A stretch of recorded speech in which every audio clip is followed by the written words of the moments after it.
Bonjour à tous, j'espère que vous allez bien. Alors ce matin, je vais vous parler plusieurs méthodes pour nettoyer un jeu de tarot ou un oracle.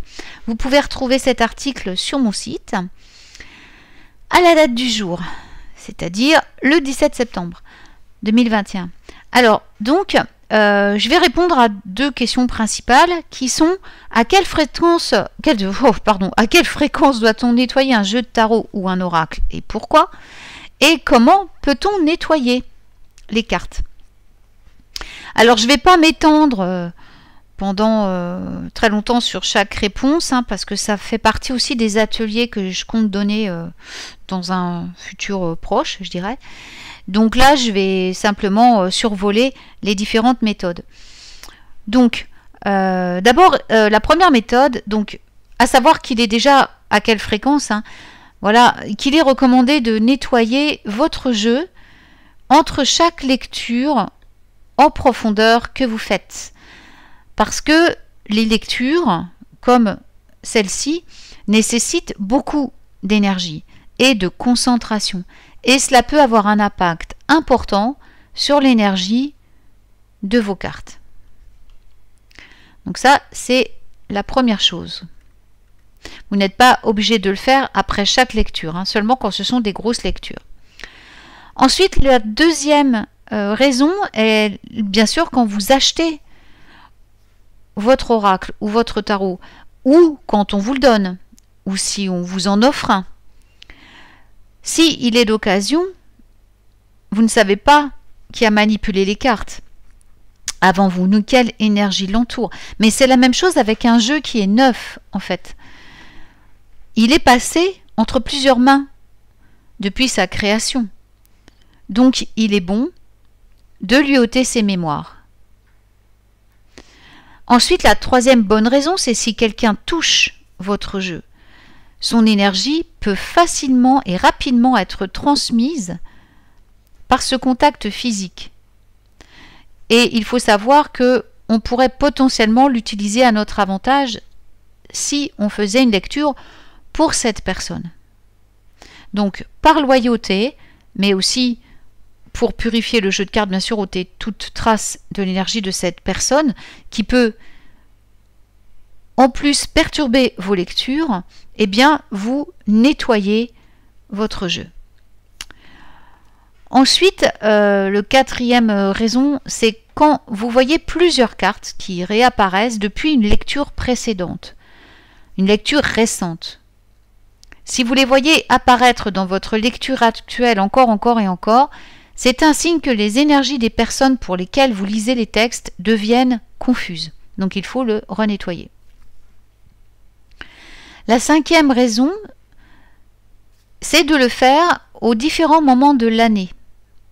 C'est très important parce que tout est énergie et comme vous, eh bien, vos cartes qui sont quand même un outil magique extrêmement puissant et qui est très connecté à votre énergie, eh bien, va subir les changements de saison. Il va lui aussi suivre les rythmes saisonniers. Après tout, le papier vient des arbres. Il ne faut pas oublier que tout vient de terre-mère. Donc, tout subit l'influence de la nature. Donc, on peut le faire pendant les équinoxes, pendant les pleines lunes, ou au premier jour d'une saison, ou alors à chaque sabbat. Le nettoyage de routine, c'est un excellent moyen de garder vos cartes en pleine forme. Ensuite, la sixième et dernière bonne raison, c'est si vous n'avez pas utilisé vos cartes depuis un moment. Donc là, ça risque de prendre un peu plus de temps. Les énergies anciennes qui se sont accumulées doivent être libérées pour aider à réveiller votre jeu après avoir laissé si longtemps inutilisé. Enfin, vous pouvez également, bien entendu, nettoyer votre jeu dès que vous sentez qu'il en a besoin. C'est aussi simple que ça. Alors maintenant, on va voir comment on peut nettoyer les cartes. Alors, la manière la plus magique et la plus puissante, c'est avec un seau de nettoyage. Enfin, une des manières, parce qu'il y en a une autre qui est aussi puissante. Donc il suffit de placer le jeu au-dessus du sigil, au-dessus du seau de nettoyage, du seau magique, et d'écrire énergie négative ou ancienne énergie au dos du seau de nettoyage pour que vos cartes soient purifiées. Alors bien sûr, cela implique que vous connaissiez le secret des sceaux. Donc voilà, ça c'est pour les sorcières, on va dire très avancées. Maintenant, on va voir des moyens pour vraiment basiques et qui sont très efficaces aussi. Donc par la fumigation, c'est le deuxième moyen. C'est un excellent moyen rapide et très complet. Une troisième méthode, c'est de mélanger vos cartes tout en vous concentrant sur leur purification, sur leur nettoyage. Donc on mélange, on réorganise les cartes et ça constitue une méthode rapide de nettoyage entre les lectures consécutives. Ça, c'est plutôt un moyen à employer entre deux lectures basiques, parce que c'est quand même pas un nettoyage en grande profondeur. Ensuite, vous pouvez placer un quartz clair, un cristal de quartz, une pointe de quartz, sur le dessus de votre jeu. Le quartz, si vous le chargez de lumière et si vous lui donnez cette fonction, il va absorber l'énergie négative et étrangère et ça sera d'autant plus efficace si vous l'avez placé avant sous la pleine lune. Pensez bien sûr après à nettoyer votre cristal. Vous pourrez par la suite le réutiliser dans ce but. Ensuite, un autre moyen que j'adore et qui est extrêmement efficace après les grosses lectures ou après un moment où vous n'avez pas utilisé votre jeu, il est aussi efficace que le seau de nettoyage, c'est une méditation angélique axée sur le nettoyage. Alors là, on va faire appel aux anges de la purification. Donc on va s'asseoir en tenant notre jeu et on va fermer les yeux. On va se concentrer sur notre respiration, on va entrer en état méditatif. Puis, nous allons appeler les anges purificateurs et leur demander de s'occuper de nos cartes en visualisant une lumière blanche très lumineuse qui va pénétrer votre chakra du cœur.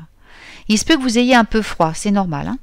Ensuite, la lumière va descendre dans le chakra racine et va remonter jusqu'à la couronne, puis redescendre dans le cœur. De là, elle va se répandre alors dans tout votre corps et va sortir de vos mains pour envelopper vos cartes. Lorsque c'est fait, remerciez les anges purificateurs et revenez à la normale. Une autre méthode est de créer un cercle de sel autour de votre jeu. Le sel va absorber l'énergie négative. Ensuite, le sel, vous le rendez à la terre. Une autre méthode est de mettre les cartes en ordre. Donc par couleur, éléments, nombre, astrologie, etc., etc. Si vous triez votre jeu, cela lui donnera un nouveau départ. Assurez-vous que toutes les cartes sont bien droites. Enfin, la dernière méthode, la plus rapide, la plus facile, c'est de frapper 3 fois avec votre poing fermé sur le dessus de votre jeu. C'est un autre moyen ultra rapide de nettoyer ou de réveiller votre jeu, ce qui est particulièrement utile si vous ne l'avez pas utilisé aussi depuis un moment. Voilà, eh bien j'espère que cela vous a été utile et que vous pourrez ainsi vous occuper de vos jeux d'oracle et de tarot. Alors bien sûr, il existe d'autres méthodes, hein. Ça c'est pas exhaustif. Vous les notez dans votre grimoire et bien entendu, à vous de les compléter au fur et à mesure de votre expérience. Voilà. Alors je vous souhaite une excellente journée magique et je vous retrouve très vite pour de nouveaux podcasts. Passez une belle journée.